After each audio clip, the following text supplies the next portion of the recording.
Finance minister Amit Mitra, আমাদের financial adviser main, তিনি নিজেও ভার্চুয়ালে আছেন। If any financial clarification you require, কয়েকটা বিষয় আপনাদের শুধু এই বাজেটের ব্যাপারে, অলরেডি বাজেটের বই আপনারা পেয়েছেন এবং আমাদের অনেক স্কিম ইতিমধ্যেই চলছে। এমন কোনো সেক্টর নেই যে সেক্টরে আমাদের কাজ চলছে না, সেই স্কিমগুলো চলবে। এটা কিন্তু একটা বড় ব্যাপার, মনে রাখবেন। মোট বাজেট বরাদ্দ 3.8 গুণ বেড়েছে। 2010-11-তে ছিল 84,803 কোটি টাকা, আর 2022-23-এ প্রস্তাবিত 3,21,030 কোটি টাকা। 3,21,023 কোটি টাকা, 30 কোটি টাকা, অর্থাৎ 3.8 গুণ বেড়েছে। স্টেট ডেভেলপমেন্ট অ্যালোকেশন, রাজ্য উন্নয়ন খাতে 6.7 গুণ বেড়েছে। 2010-11 ছিল 18,793 কোটি টাকা, আর 22-23-এ প্রস্তাবিত হয়েছে 1,26,305 কোটি টাকা, অর্থাৎ এখানেও 6.7 গুণ বেড়েছে।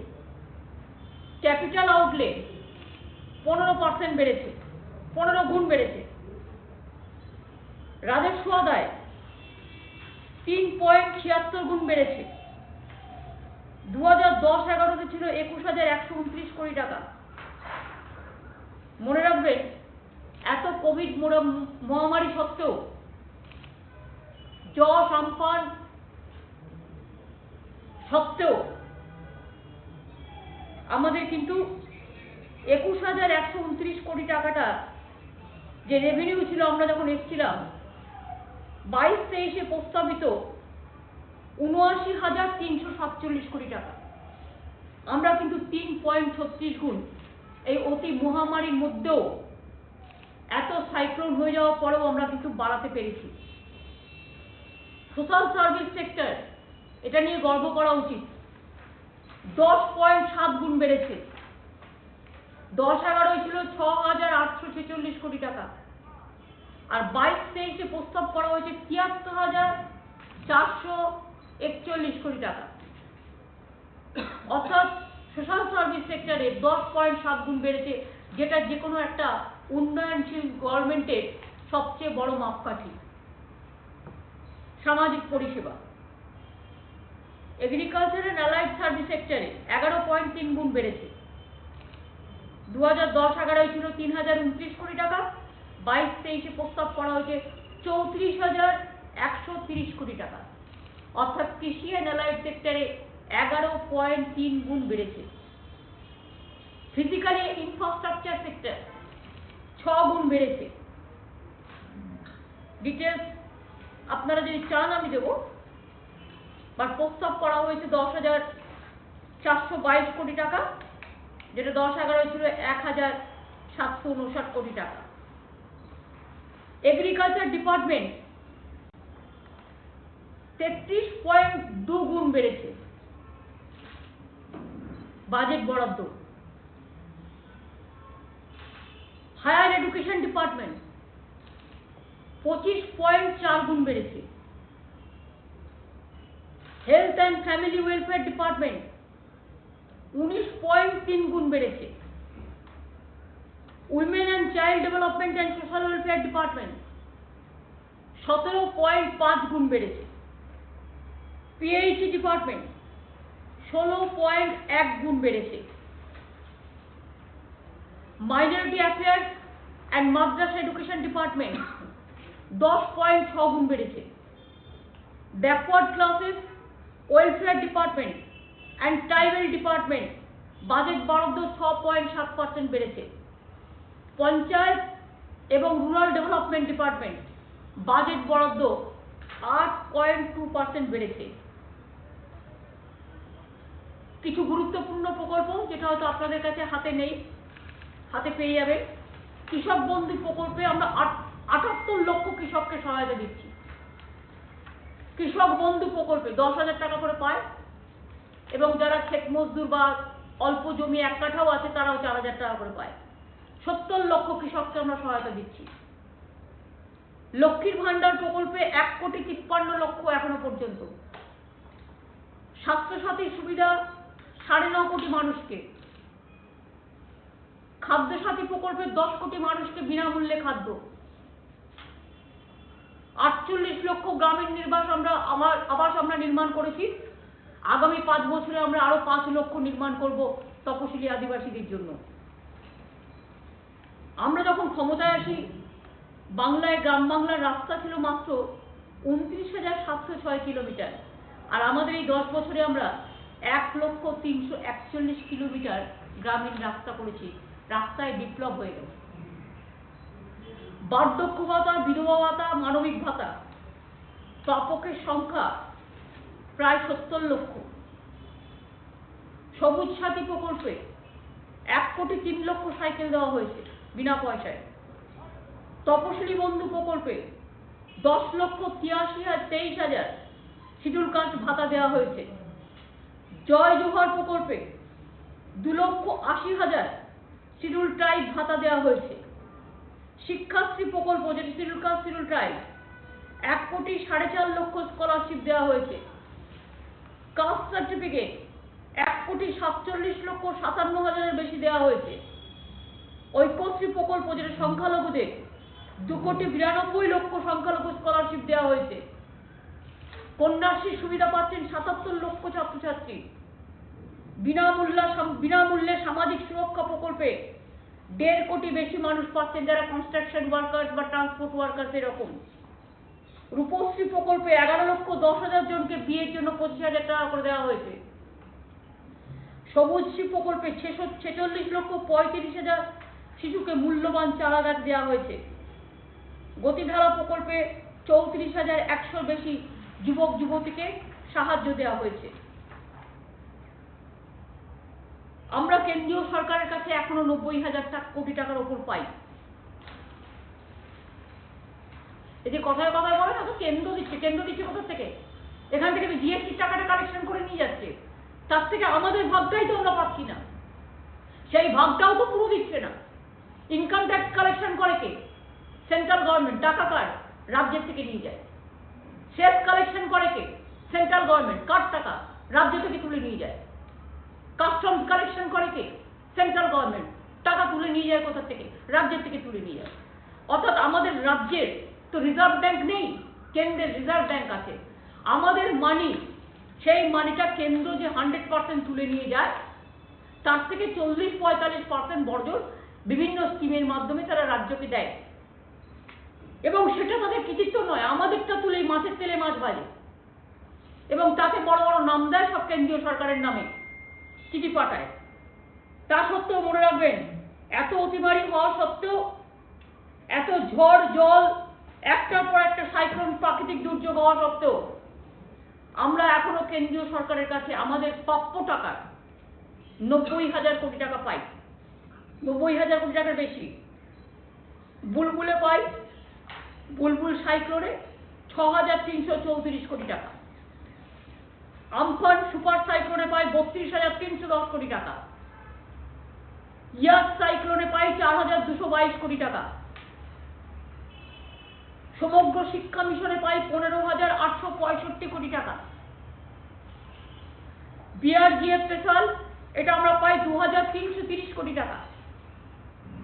ফুড সাবসিডি পাই 1,264 কোটি টাকা। আর যারা বলে বেড়াচ্ছেন আনপ্ল্যান্ড অর্থনীতি, আগামী দিন পেনশন পাবে না, মনে রাখবেন একমাত্র স্টেট পেনশন দেয় শুধু বেঙ্গল। সারা ভারতবর্ষে আগে বিজেপির নেতাদের জানতে হবে, এবং ওদের যারা তোফা আছে তাদের জানতে হবে, সোফায় বসে বসে যারা দর্শনধারী তোফাদারের জ্ঞান দেয়, একমাত্র রাজ্য বাংলা যারা এখনো পেনশন দেয় সরকারি কর্মচারীদের, সব রাজ্য উঠিয়ে দিয়েছে। বিজেপির কোনো রাজ্য পেনশন দেয় না। চোরের মায়ের বড় গলা, করবার ক্ষমতা নেই, বড় বড় ভাষণ। এরপর তো আবার দেখতে পাচ্ছেন বলছে গ্যাসের দাম ডিজেলের দাম বাড়বে, বাড়তে বাড়তে কোথায় চলে গেছে?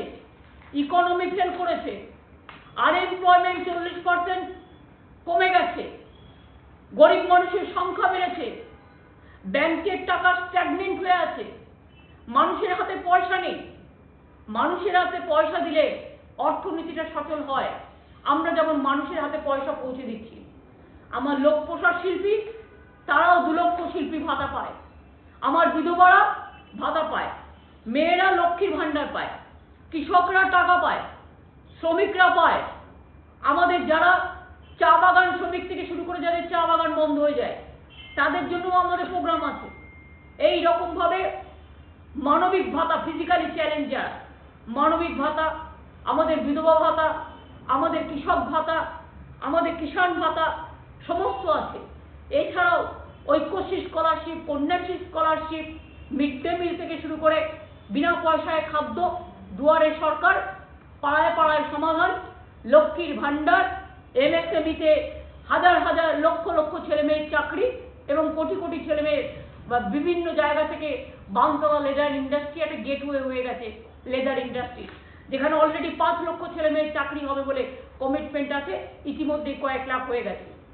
হাওড়াও বিভিন্ন ক্লাস্টার হচ্ছে সারা বাংলা জুড়ে, তাজপুর থেকে শুরু করে, দেউচাপাচুমি থেকে শুরু করে, জঙ্গলমহলী সুন্দরী নগরী, রঘুনাথপুর থেকে শুরু করে, অশোকনগরে ওএনজিসি থেকে শুরু করে, আমার 3টে ডেডিকেটেড করিডোর থেকে শুরু করে, আমাদের এতগুলো গাদা গাদা প্রায় 90 লক্ষ আমাদের ক্লাস্টার আছে এবং আরো নতুন নতুন ইন্ডাস্ট্রিয়াল ক্লাস্টার থেকে শুরু করে, যেখানে আমাদের 10 কোটি লোকের মধ্যে অন্তত কর্মসংস্থানের মধ্যে কাজ পাবে। মাটি সৃষ্টি থেকে শুরু করে, নিজ ভূমি থেকে শুরু করে, 100 দিনের কাজ থেকে শুরু করে আমরা কয়েক কোটি এমপ্লয়মেন্ট তৈরি করতে পারবো, যেটা পরিবারের কেউ না কেউ। পশ্চিমবাংলায় মনে রাখবেন একমাত্র রাজ্য অন্তত 90%-এর ওপরে কোনো না কোনো পরিবার কোনো না কোনো গভর্নমেন্টের পরিষেবা পেয়েছে।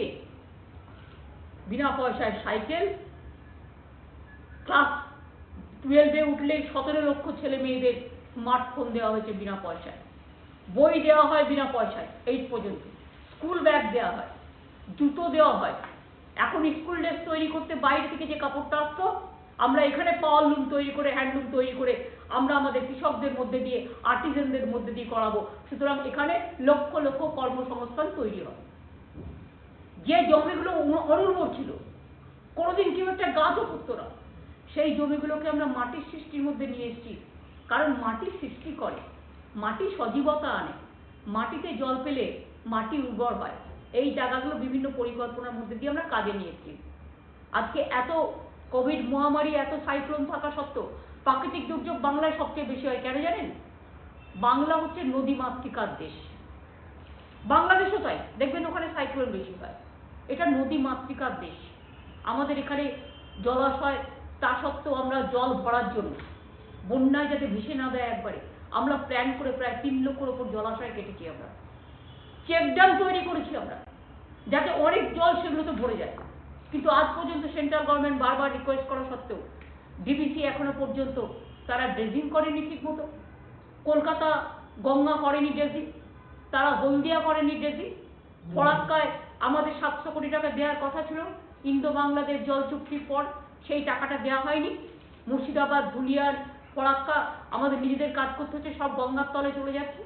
এবং সেন্ট্রাল গভর্নমেন্ট তার কমিটমেন্ট, এগুলো সেন্ট্রাল পলিসি একটাও করেনি।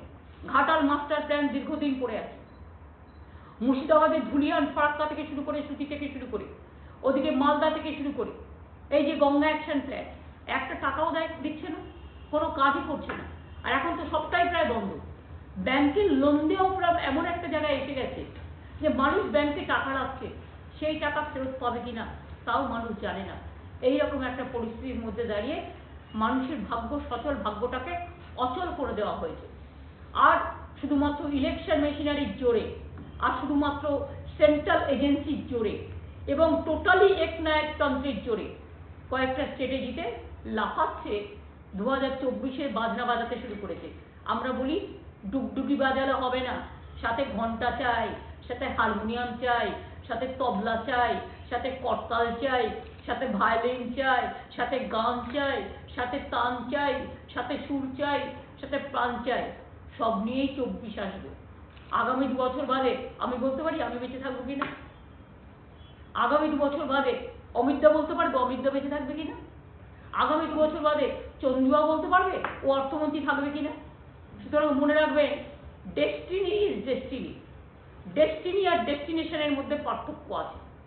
সুতরাং বিজেপি যে বড় বড় হামবড়াই ভাবগুলো করছে, এখানে হেরে গোহারা হেরে লজ্জা নেই, বাজেটে পর্যন্ত পড়তে দিচ্ছে না। আমি তো পার্লামেন্টে, আমি 7 টার্মস এমপি ছিলাম পার্লামেন্টে।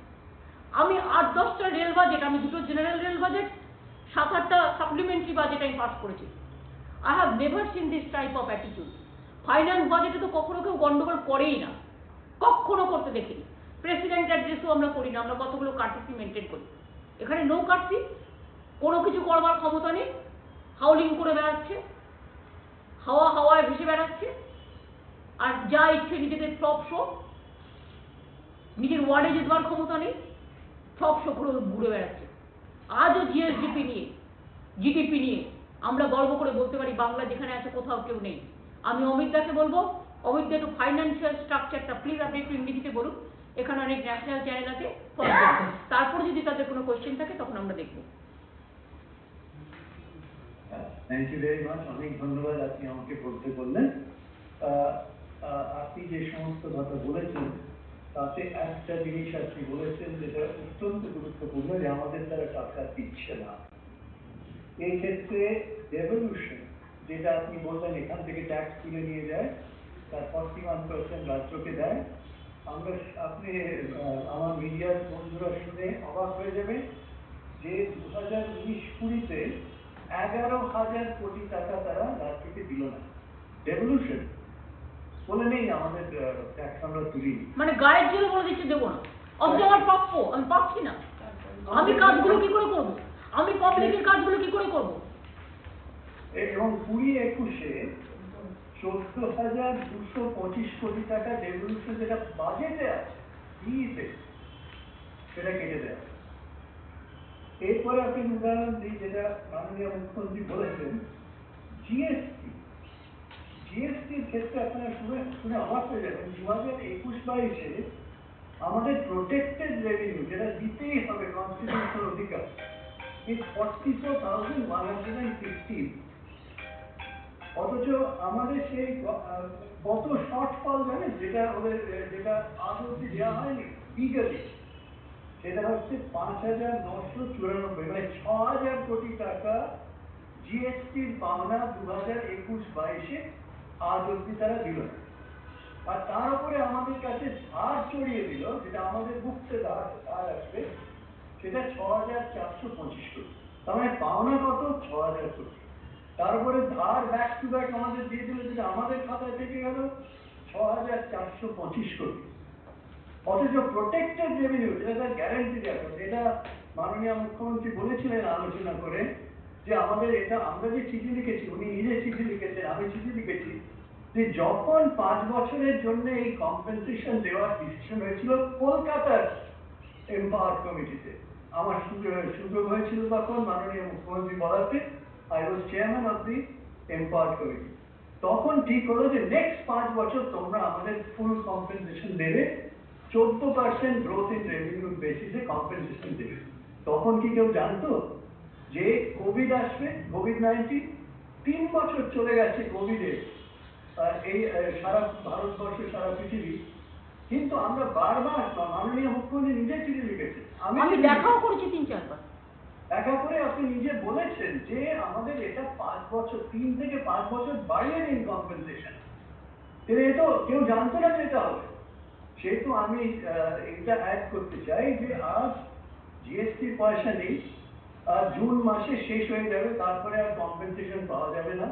শুধু আমাদের রাজ্যে নয়, সব রাজ্যে কিরকম অ্যান্টি ফেডারেলিস্ট মেন্টালিটি চিন্তা করছে, লেখা হচ্ছে, লজিক আছে, কিন্তু তার কোনো উত্তর পাওয়া যাচ্ছে না। মাননীয় মুখ্যমন্ত্রী নিজে প্রধানমন্ত্রীকে বলছেন, ফাইন্যান্স মিনিস্টারকে চিঠি লিখেছেন, আমি লিখেছিলাম, কিন্তু কোনো জবাব নেই। দিস ইজ দি অ্যাটিটিউড যেটা আপনি বলেছেন মাননীয় মুখ্যমন্ত্রী, দিস ইজ দি অ্যাটিটিউড। সে তো এটা It is especially destructive attitude to finish the federal structure. Absolutely. অথচ এর সঙ্গে দেখুন আজকে ভারতবর্ষের কথা যদি ধরা যায়, তাদের 3.5 crores আনএমপ্লয়মেন্ট ফেব্রুয়ারি মাসে, 3.5 কোটি অল ইন্ডিয়া লেভেলে, যেটা তাদের দায়িত্ব। ইনফ্লেশন, আপনি কনজিউমার প্রাইস ইন্ডেক্স, সাধারণ মানুষের কথা আমি বলছি, 6.01%, 6% ক্রস করলে রেড লাইন। কনজিউমার প্রাইস ইন্ডেক্সে 6% পার হয়ে গেল। হোলসেল প্রাইস ইন্ডেক্স ভারতীয়, যেটা কেন্দ্রীয় সরকারের দায়িত্ব, 12.96, মানে 13% ইন হোলসেল প্রাইস ইন্ডেক্সে পৌঁছে গেল, যেটা আমরা দেখি। সেহেতু আজকে এই সমস্ত সাধারণ মানুষের ওপরে যে চাপ সৃষ্টি হচ্ছে through unemployment and inflation. So what we are saying is that the central government has failed completely to serve the common people, where the West Bengal government has related by Honorable Chief Minister schemes after schemes to give them social protection so that they can survive this. Now, another important thing, the Mananiya Mukhyamantri, Honorable Chief Minister, followed a demand-stimulating model by giving cash in the hands of the people. Jeta apni bollen, Lokshit Bhandar. This is a 98% of that money is spent, marginal propensity to consume. এইভাবে ধরে ধরে উনি মানুষের হাতে টাকা দিয়েছেন, যেটা ওরা খরচ করবে, ডিমান্ড স্টিমুলেটেড হবে। সঙ্গে সঙ্গে small and medium enterprise, large enterprise, তারা তখনই ইনভেস্ট করবে যখন ডিমান্ড আছে। এই স্কিম যেটা আপনি করেছেন, এর রেজাল্ট কি হয়েছে? 2020-21 ভারতবর্ষের গ্রোথ হয়েছিল -7.3%, এখনকার লেটেস্ট এস্টিমেটে নেগেটিভ। পশ্চিমবঙ্গে আপনার নেতৃত্বে, under your leadership, West Bengal grew by 1.2% positive. দেখে নিন। So West Bengal is following theoretically macroeconomic policy that is verified. Other countries, developed countries are following. They are following no policy. They call it supply side policy, which is no policy. So এইখানে আজকের বাজেটে যেটা পেশ হয়েছে, প্রত্যেকটা ক্ষেত্রে on tax collection, আপনি বলেছেন কত গুণ বেড়েছে। ডেট জিডিপি রেশিও, ধারের যে বিধি যখন মাপা হয়, সেটা ডেট জিডিপি রেশিওর বেসিসে হয়। ডেট জিডিপি রেশিও আমরা 40.64, from 40.65% when you came to office, Honorable Chief Minister, you have brought it down to 34.23%, debt GDP ratio. এই অবস্থাতে আমরা debt GDP ratio কন্ট্রোল করেছি। রেভিনিউ ডেফিসিট ছিল কত when you came to office? 3.75%। এবছরের বাজেটে আপনি কোথায় নিয়ে যাবেন? 1.65%। This is fiscal discipline. Fiscal deficit, যখন আপনি এসেছিলেন অফিসে, fiscal deficit was 4.24%. আপনি কোথায় নিয়ে গেছেন? You have brought it down to 3.64%. This is fiscal discipline. Own taxes, যেটা আপনি বলেছেন, has grown from 21,129 crores to a projected, যেটা আমরা এই বাজেটে করে দেখিয়ে দেব, 79,347 crores. This is the vision of this government. And I must add one more, that you have, Honorable Chief Minister, you added with the Honorable MOS, Independent Charge Finance, speaking on the floor of the House, that we have stimulated the real estate sector, which was announced in the budget. Why is that so? 2% rebate in the stamp duty. Now, what has been the result of that? You will be happy to know that the result is 25% increase in revenue collection. You have given a shoot of 10% in terms of circle rate. Data, your budget has extended it till September, 6 months. Let me say to you, Honorable Chief Minister, what you have done and what media ought to know. What happens when you reduce the circle rate is that there is a central tax put many years ago, where if you buy a piece of property for 100 rupees and your circle rate is 150 rupees, then on 50 rupees you will pay central tax. Now when you bring down the circle rate, automatically you get relief. The people buy. I must confess, Honorable Chief Minister, latest data shows 20 lakh deeds have been registered in your state. 256 offices of the IGR, Inspector General Registration, completely digitized. I want to know which state has completely digitized real-time basis. 256 offices. So that there is no, and mutation is automatic with registration. So which state has been able to do? So I would submit to you that what you have done in the state, in factual, and what is going on in the center with unemployment, with inflation, 22,000 crores have been withdrawn by foreign institutions invested in our stock market in 3 days. They don't have faith. But we in our state, following a different policy under your leadership, have shown the world that we can grow at positive 1.2% when India as a whole grew by negative 7%. এবার আমাদের আপনাদেরকে যদি কারো কোনো clarification চাই budget নিয়ে আপনারা জিজ্ঞেস করতে পারেন। অমিত দা আছে, চন্দ্রিমা আছে।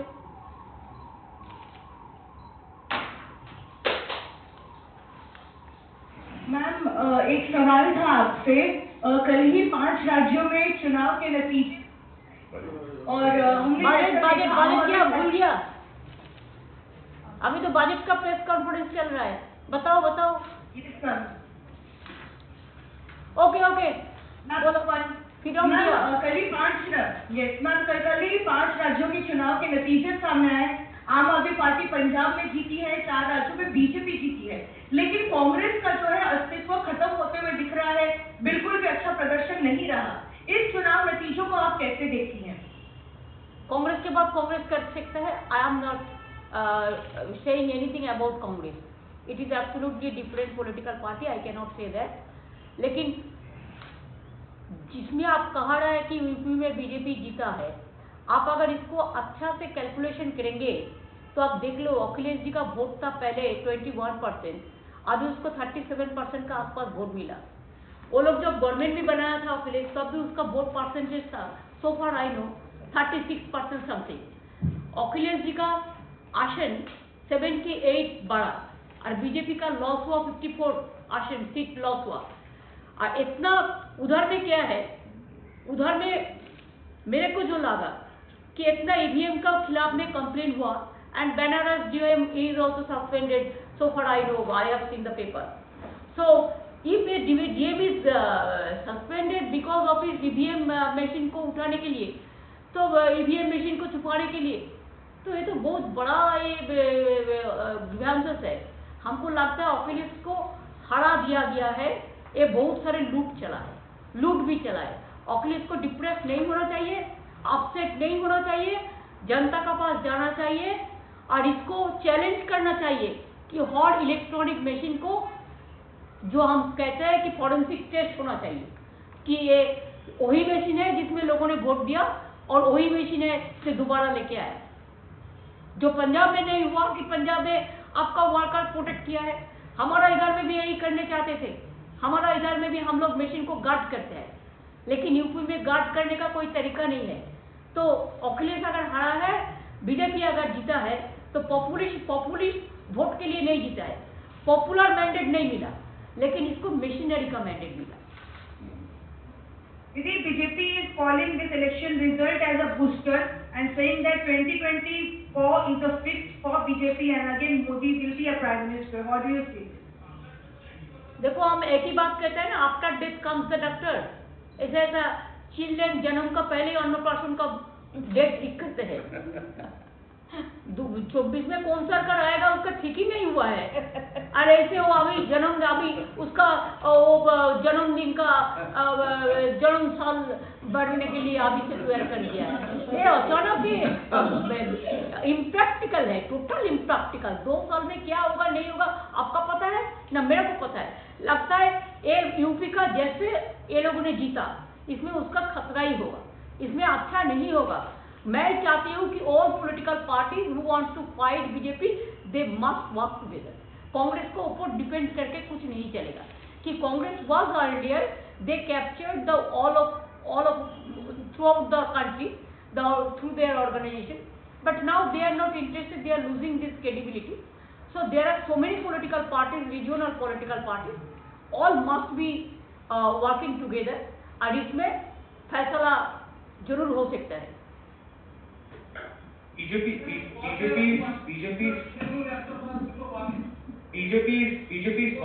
in a way suggesting there is no opposition. They are mocking that this fractured opposition can never be a threat to this force and formidable position of BJP now.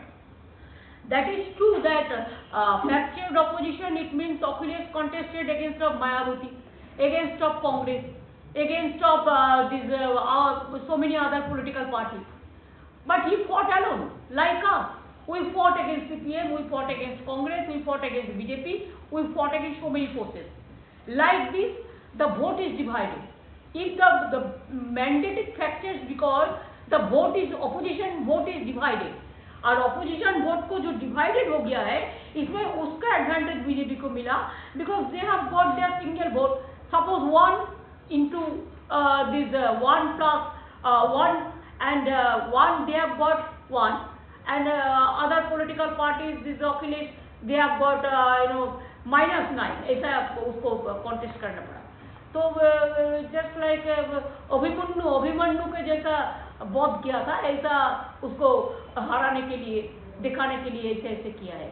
उधर में बीजेपी नहीं कह सकता है कि it is the populist vote और the popular vote. And media को भी thank you so much. Media became the man of the match. पहले से ही आप लोगों ने इतना हाइप करके देता है कि बीजेपी को कुछ करने का जरूरत भी नहीं होता, और मीडिया का हाइप से ऐसे ही जीत जाता है. গোয়াতে খুব আশা করেছিলেন যে তৃণমূল পাবে. Goa just Trinamool started and we have got 6% vote. It is more than enough within 3 months. Madam আপনাদের গোয়াতে যে অ্যালায়েন্স পার্টনার ছিল তারা তো বিজেপির সাথে যাচ্ছে. Shouldn't I do not know anything about this because we have no MLA and so we cannot control them also now. It was a pre-poll alliance and Trinamool Congress doesn't have any MLA. So they have decided when Trinamool Congress is not became the member, so let us decide our own policy. And I don't have the member, so I cannot decide their policy. But pre-poll alliance, there is the understanding they should not join BJP, and we oppose that. We don't like it. গত 7 তারিখে বিধানসভায় যে ঘটনা ঘটেছিল রাজ্যবাসী দেখেছে, এবং গত কয়েকদিন ধরে দেখা যাচ্ছে বিরোধী দলের পক্ষ থেকে ওয়াকআউট করা হচ্ছে, আগে বাজেটে ওয়াকআউট করা হলো, কি বলবেন? এদের ওয়াকআউট ছাড়া কোনো কাজ নেই তো. Walkout, not workout. কাজ করতে পারে না, কাজ করবার কোনো ক্ষমতা নেই. টিভিতে দর্শনধারী কিন্তু নয় গুণ বিচারী. সুতরাং এরা ওয়ার্কটাকে কি করে করতে হয় সেটা জানে না. No experience, no work capability. কাজ করতে জানে না, শুধু বিরোধিতা করতে জানে. সারাক্ষণ আমি দেখছি এমনকি মহিলারাও যখন কথা বলছেন, মহিলাদের বাধা দেওয়া হচ্ছে. আমি আমার কথা বলছি না, আমি নিজেকে হিউম্যান বিং হিসেবে মনে করি, আমার সাথে জীবনে ওরা পারবে না. চন্দ্রিমা এজ এ মহিলা ফাইন্যান্স মিনিস্টার আজকে ভাষণ দিচ্ছে, তাকেও যেভাবে ডিস্টার্ব করা হচ্ছে, দিস ইজ আনফর্চুনেট. मैम आम आदमी में काफी डर है कि पेट्रोल डीजल के दाम जो है वो फिर एक बार बढ़ सकते हैं यूपी चुनाव के बाद. लोग पैनिक में अपने फ्यूल टैंक फुल करा रहे हैं और महंगाई जो है फिर एक बार बढ़ने का डर लग रहा है कि पेट्रोल डीजल और कुकिंग गैस के भी दाम बढ़ वो सकते तो हैं. हमारा एप्रीहेंशन हम पहले ही बोल दिया. हम लोगों ने तो पहले इलेक्शन के टाइम में ही बोल दिया, ये लोग मशीनरी लेके जीतेंगे और जीतने का बाद इसका पहले काम है कि लोगों को पकड़ करना. पूरा बोलते हैं कुछ और करते हैं कुछ. जुमलाबाजी तो इसका है.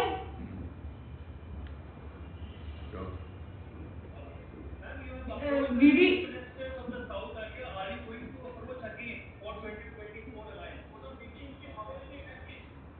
এখন আমি কিছু বলতে পারছি না ভাই. আমার সাথে যদি কেউ যোগাযোগ করে, কন্ট্যাক্ট করে, আমি নিশ্চয়ই তোমাদের জানাবো. বাট আমি ইন্টারেস্টেড যে সবাই এক হোক, এমনকি তাতে যদি আমায় বাদ দেয় দিক, but let them work together. দিদি दीदी यूपी का जो रिजल्ट हम लोगों ने देखा कि वोट जगह आपने खुद कहा कि वोट घटाया, क्या इसका 2024 में दीदी सभी को एकजुट होना चाहिए और इसके लिए क्या आप काम शुरू कर रही है? एक सब लोग जो मायावती अखिलेश के खिलाफ ने बीजेपी को सपोर्ट दिया, अब कभी सोचता है वो अखिलेश के साथ करेंगे? नहीं करेंगे। लेकिन लोगों ने जब सोचेंगे कि देखो वोट टुकड़ा टुकड़ा करने से बीजेपी जीत जाता है, लेकिन हम नहीं चाहते हैं, ये लोगों को डिसीजन लेना। अगर लोगों ने डिसीजन लिया कि हम बीजेपी का खिलाफ में वोट करेंगे, तो जिधर में जो पावरफुल है उसको ही वोट देंगे। তিনি লোকসভা নির্বাচনের আগে দেখেছিলাম আপনি সমস্ত বিজেপি বিরোধী সমস্ত রাজনৈতিক দলকে নিয়ে জোট করার চেষ্টা করেছিলেন একটা, আবার কি আপনি সেই উদ্যোগ নেবেন আপনার নেতৃত্বে? আমি ছাড়াও অনেকে আছে, দেখি না কে কে উদ্যোগ নেয়, উদ্যোগ নিলে আমি আছি। তো অনেকে তো উদ্যোগ নিচ্ছে না দিদি, সেই কারণে নেবে জিজ্ঞেস নেবে করছি, আস্তে আপনি আস্তে। এত উদ্যোগ তাড়াতাড়ি করছেন কেন? সবে তো দাঁড়ান না, হোলিটা যা রং রং খেলুন। কিন্তু নরেন্দ্র মোদী নিজেই বলেছেন 2024-এর কথা। উনি তো প্রথমেই আগে থেকে বলে দিয়েছেন যারা জেতে তারা সাবমিসিভ হয়। আপনারা দেখেছেন আমাদের প্রত্যেকটা ইলেকশনে আমরা বলেছি we have to be more and more submissive, কিন্তু উনি এত অ্যাগ্রেসিভ প্রথম দিনই হয়ে গেছেন, সেটাই তো পতনের মূল লক্ষ্য। Don't be aggressive from now, be positive, don't be negative. আচ্ছা ম্যাম, আপনাদের যে ন্যাশনাল ফুটপ্রিন্টস বাড়াচ্ছিলেন আপনারা বিভিন্ন স্টেটসে, ওটা কি কন্টিনিউ করবেন? ওটা It will continue. আপনাদের কিছু It will continue, but we will work with our friends also. তাহলে থ্যাংক ইউ, বাজেট নিয়ে কোনো কোশ্চেন নেই। অমিত দা থ্যাংক ইউ সো মাচ। না ম্যাডাম, একটা কোশ্চেন আছে। দে আর হ্যাপি। ম্যাডাম একটা কোশ্চেন আছে। কি কোশ্চেন? ম্যাডাম, সেটা হচ্ছে যে এবছরও দেখা যাচ্ছে প্রায় 20,000 কোটি টাকার বেশি রেভিনিউ ডেফিসিট রয়েছে। গত বছরও সেই রেভিনিউ ডেফিসিট ছিল আপনাদের বাজেট প্রস্তাবে, সেই রেভিনিউ ডেফিসিট আপনারা মেকআপ করতে পারেননি। তো এবছরে কি কোনো নির্দিষ্ট রেভিনিউ সংস্থান আছে যেটা দিয়ে আপনারা ওই রেভিনিউ ডেফিসিটটা মেকআপ করতে পারবেন? অমিত দা শোনা যাচ্ছে না, নট কানেক্টেড। আপনারটা অফ আছে দেখুন, অন আছে। হয়নি, প্রথম থেকে অন করুন না ওনারটা। লস করে রেখেছিল এবারে শুরু করা। হ্যাঁ, প্রথম থেকে বলুন। হ্যাঁ, আচ্ছা, প্রথমে আমাদের বুঝতে হবে we have to first understand revenue deficit as a proportion of GDP. This is a standard parameter. Despite this situation যেখানে আমাদের revenue সারা ভারতবর্ষে পড়ে গেছে, fall করেছে in a dangerous manner, West Bengal still has revenue deficit of 1.65% and of central GDP. government it is more than 7% that negative. Over 7%, in fact, they have crossed the red line. That is one. Second is, I have already said that in the case of taxes, we are very, in the budget, Honorable Chief Minister, in consultation with everybody, that's the way she worked, we came to the conclusion we have to stimulate certain sectors, we have to give social security to other sectors. আমি already আপনাদের explain করেছি that the real estate sector is very employment intensive. Tea, on the tea gardens, very employment intensive. And of course in the small and medium enterprises, as Honorable Chief Minister has said, we are the largest SMEs in the country because they are very employment intensive. Even what we are giving relief to the two-wheelers and other four-wheelers, battery operators, it will encourage the employment and it will encourage the industry. পরিবেশ বান্ধব বলে আপনি দুটো programme দিয়েছিলাম সে বাজেটে, exemption of registration fees in road tax 2 years, যেটা আপনি একটু বললেন, And CNG also, environment friendly. and CNG also. So this shows that from different directions, the budget is trying to stimulate revenue on one side, আমি employment. একটা ভাষায় বলতে পারি, এই বাজেট জয় বাংলা বাজেট, সাধারণ মানুষের বাজেট, কৃষকের বাজেট, মা বোনদের বাজেট, ছাত্র যুবর বাজেট, শ্রমিকের বাজেট, মানুষের মুখে হাসি ফোটানোর বাজেট, সবুজ সৃষ্টি দৃষ্টির বাজেট, এবং এই বাজেট সামাজিক সুরক্ষার একটা বড় বাজেট। এই সামাজিক সুরক্ষা কোথাও নেই। বিনা পয়সায় রেশন, বিনা পয়সায় চিকিৎসা, বিনা পয়সায় পড়াশোনা, বিয়ে না হলে টাকা, এবং প্রত্যেকটা এলাকায় স্টুডেন্টদের ক্রেডিট কার্ড থেকে শুরু করে, দুয়ারে রেশন থেকে শুরু করে, লক্ষ্মীর ভাণ্ডার থেকে শুরু করে, স্বাস্থ্য সাথী থেকে শুরু করে, সব যে সামাজিক সুরক্ষা আমরা দিই এটা আর কোথাও নেই। দিদি একটা প্রশ্ন ছিল দিদি, दीदी दीदी বাজেটের পর আজকে 28% ডিএ এখনো বকেয়া বলে বিজেপি আন্দোলন করছে, দিচ্ছে না বলছে বাজেটে কোনো উল্লেখ নেই। এবং এই যে ওদের 90,000 কোটি টাকাটা দিয়ে দিতে বলুন, ওদের বলুন আন্দোলন করার অধিকার তাদের থাকে যারা দেয়। আমাদের প্রাপ্য টাকা 90,000 কোটি টাকা দিতে বলুন। আমরা অলরেডি অনেক দিয়ে দিয়েছি। সেন্ট্রাল গভর্নমেন্টের কাছে রিজার্ভ ব্যাংক আছে, তারা যেটা দিতে পারে আমরা দিতে পারি না। তার কারণ হচ্ছে আমাদের কাছে ক্যাপাসিটিটা নেই, আমাদের টাকা ওরা দেয় না, আমাদের টাকা আটকে দেয়। তাদের হাতে নোট ছাপানোর ক্ষমতা আছে, আমাদের হাতে নেই। আমরা যা দিই বললাম তো পেনশন একমাত্র বাংলায় আছে, আর কোথাও নেই। ওদের বলুন 90,000 কোটি টাকা রিলিজ করুক আগে, বুকের যদি পাটা থাকে। হ্যাঁ, আন্দোলন করবে। আন্দোলন জীবনে শিখেছে? ওই তো গটপ গটপ আন্দোলন, ও আমি সব নন্দীগ্রামে দেখে নিয়েছি। Didi, you are so hopeful about an united opposition. I don't understand. Did you speak I am to not Akhilesh so Yadav? hopeful. I am trying to say that there should be. Could you speak to Akhilesh Yadav? Did you speak to Akhilesh Yadav? Today I talked to Kiranmay Nandaji because I convey my message that please don't be upset. You be strong and also fight the battle boldly. We are with you. And finally, after the Uttar Pradesh victory, there are a couple of BJP leaders who are suggesting the 80-20 formula would continue.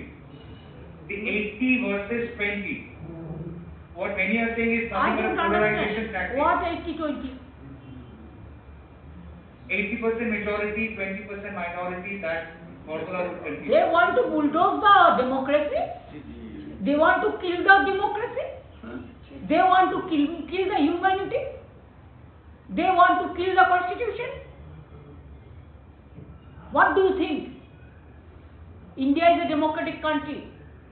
They have seen one-sided the forcefulness, eviction, but they have not agency, but they have not seen the public movement. Don't forget the Jalpokar Narayan movement or the other movement. Please remember this. Thank you so much.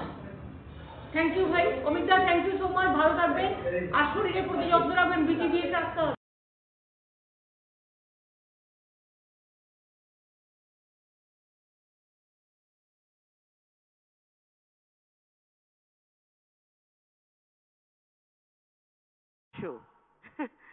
কিন্তু সেই বোকা বাক্স এখন আর বোকা বাক্স নেই।